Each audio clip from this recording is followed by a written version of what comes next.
নমস্কাৰ মোৰ বন্ধু বান্ধৱীসকল, আপোনালোকৰ আপোন চেনেল সমাজচাত ষ্টাডিলৈ আপোনালোকক স্বাগতম জনাইছোঁ। আৰু আগন্তুক হ'বলগীয়া অসমৰ গ্ৰেড 3 আৰু গ্ৰেড 4ত আহিবলগীয়া কিছুমান জিকে লৈ আহিছোঁ বা যিকোনো কম্পিটিটিভ এক্সামৰ কাৰণে আপোনালোকক সহায়ক হ'ব। আপোনালোকে প্ৰতিদিনে জিকে চিৰিজ পাবলৈ চেনেলটো ছাবস্ক্ৰাইব কৰি ৰাখিব আৰু ভাল লাগিলে এটা লাইক কৰি দিব। চিকিৎসা মহাবিদ্যালয়খন পূৰ্বতে কি নামেৰে জনাজাত আছিল? Robert Brown medical college, ST Patrick medical school, ST John medical school, Berry White medical school. ইয়াৰ শুদ্ধ উত্তৰটো হ'ব বেৰী হোৱাইট মেডিকেল স্কুল। কোন বছৰত আহোম ৰাজ্য প্ৰতিষ্ঠা হৈছিল? 1226 চনত, 1228 চনত, নে 1229 চনত, নে 1227 চনত? ইয়াৰ শুদ্ধ উত্তৰটো হ'ব 1228 চনত। কামৰূপৰ প্ৰথম মহম্মদ আগ্ৰাখনৰ নেতৃত্বত কাৰ নেতৃত্বত হৈছিল? নাছিৰ উদ্দিন মাহমুদ, হুছামুদ্দিন ইবাজ, মুৰ্ছিদ কুলি খান, মহম্মদ বিন বখতিয়াৰ খিলজী। ইয়াৰ শুদ্ধ উত্তৰটো হ'ব মহম্মদ বিন বখতিয়াৰ খিলজী।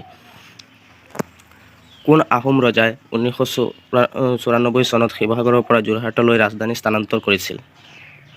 চন্দ্ৰকান্ত সিংহ, কমলেশ্বৰ সিংহ, লক্ষ্মী সিংহ, গৌৰীনাথ সিংহ। ইয়াৰ শুদ্ধ উত্তৰটো হ'ব গৌৰীনাথ সিংহ। কুটিলৰ অৰ্থশাস্ত্ৰত ৰেচম উৎপাদনৰ বাবেও নলবাৰী জিলাৰ কোনখন গাঁৱৰ উল্লেখ আছে? দিজাৰী, বৰকুৰা, নামদুগা, সোণকুৰিহা। ইয়াৰ উত্তৰটো হ'ব সোণকুৰিহা। তলৰ কোনটো বন্যপ্ৰাণী অভয়াৰণ্য ওদালগুৰি জিলাত অৱস্থিত? বৰনদী, চক্ৰশিলা, আমচাং, বুঢ়াচাপৰি। ইয়াৰ শুদ্ধ উত্তৰটো হ'ব বৰনদী। কোনটো বংশৰ মুদ্ৰাক নাৰায়ণী বুলি জনা গৈছিল? কাছাৰী, কোচ, কমতা, চুতীয়া। ইয়াৰ শুদ্ধ উত্তৰটো হ'ব কোচ। অসমৰ প্ৰথম ক্ৰীড়া দূত হিচাপে কাক নিযুক্তি দিয়া হৈছে? হিমা দাস, অংকুচিতা বড়ো, শিৱ থাপা, মহাদেৱ ডেকা। ইয়াৰ শুদ্ধ উত্তৰটো হ'ব হিমা দাস। কোনখন চহৰ এসময়ত মাটাক ৰাজ্যৰ ৰাজধানী আছিল? ডিগবৈ, যোৰহাট, ডিব্ৰুগড়, তিনিচুকীয়া। ইয়াৰ শুদ্ধ উত্তৰটো হ'ব তিনিচুকীয়া।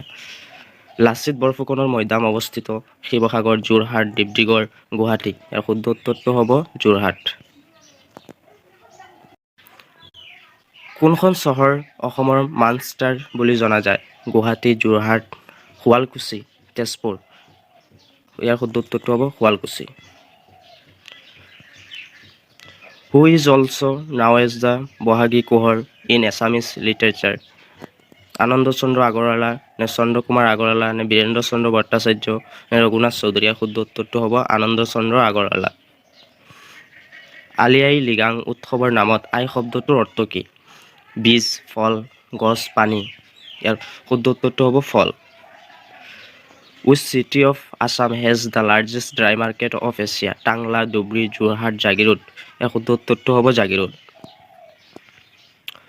অসমৰ মুখ্যমন্ত্ৰীৰ পদত কোন নাছিল? যোগেন্দ্ৰনাথ হাজৰিকা, কেশৱ চন্দ্ৰ গগৈ, গোলাপ বৰবৰুৱা, শিৱ প্ৰসাদ বৰবৰুৱা। ইয়াৰ শুদ্ধ উত্তৰটো হ'ল শিৱ প্ৰসাদ বৰবৰুৱা। অসম প্ৰদেশ কংগ্ৰেছ কমিটিৰ প্ৰথম সভাপতি কোন আছিল? তৰুণৰাম ফুকন, কুলধৰ চলিহা, নবীন চন্দ্ৰ বৰদলৈ, গোপীনাথ বৰদলৈ। ইয়াৰ শুদ্ধ উত্তৰটো হ'ব কুলধৰ চলিহা। মাউণ্ট এভাৰেষ্ট আৰোহণ কৰা প্ৰথম অসমীয়া কোন? তৰুণ শইকীয়া, অভিনন্দন বৰা, বিদ্যুৎ বৰা, মনীষ ডেকা। ইয়াৰ শুদ্ধ উত্তৰটো হ'ব Tarun Saikia. Who was the first to start the system of land surveying in Assam? Gadadhar Singha, Rudra Singha, নে নাৰায়ণ সিংহ, নে উদয়াদিত্য সিংহ? ইয়াৰ শুদ্ধ উত্তৰটো হ'ব গদাধৰ সিংহ। ৰূপসী বিমানবন্দৰ কোনখন জিলাত অৱস্থিত? কোকৰাঝাৰ, যোৰহাট, তিনিচুকীয়া, বঙাইগাঁও। ইয়াৰ শুদ্ধ উত্তৰটো হ'ব কোকৰাঝাৰ। ৰঞ্জী ট্ৰফী ক্ৰিকেটত অসমৰ হাতত পৰাস্ত হোৱা প্ৰথম দল কোনটো? কৰ্ণাটক, ত্ৰিপুৰা, উৰিষ্যা, মুম্বাই। ইয়াৰ শুদ্ধ উত্তৰটো হ'ব উৰিষ্যা। কোনজন শিখ গুৰুৱে ধুবুৰী চহৰত বিখ্যাত গুৰুদ্বাৰ নিৰ্মাণ কৰিছিল? গুৰু গোবিন্দ সিংহ, গুৰু টেগ বাহাদুৰ, গুৰু হৰগোবিন্দ, গুৰু হৰিকিষাণ। ইয়াৰ শুদ্ধ উত্তৰটো হ'ব গুৰু টেগ বাহাদুৰ। Which Assamese writer is also now as উপন্যাস সম্ৰাট, কিং অফ নভেলছ?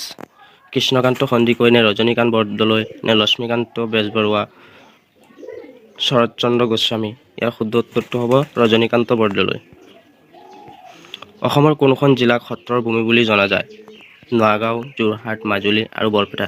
আৰু এই উত্তৰটো আপোনালোকে চাগে সকলোৱে জানে। ইয়াৰ উত্তৰটো আপোনালোকে কমেণ্ট বক্সত জনাই দিব।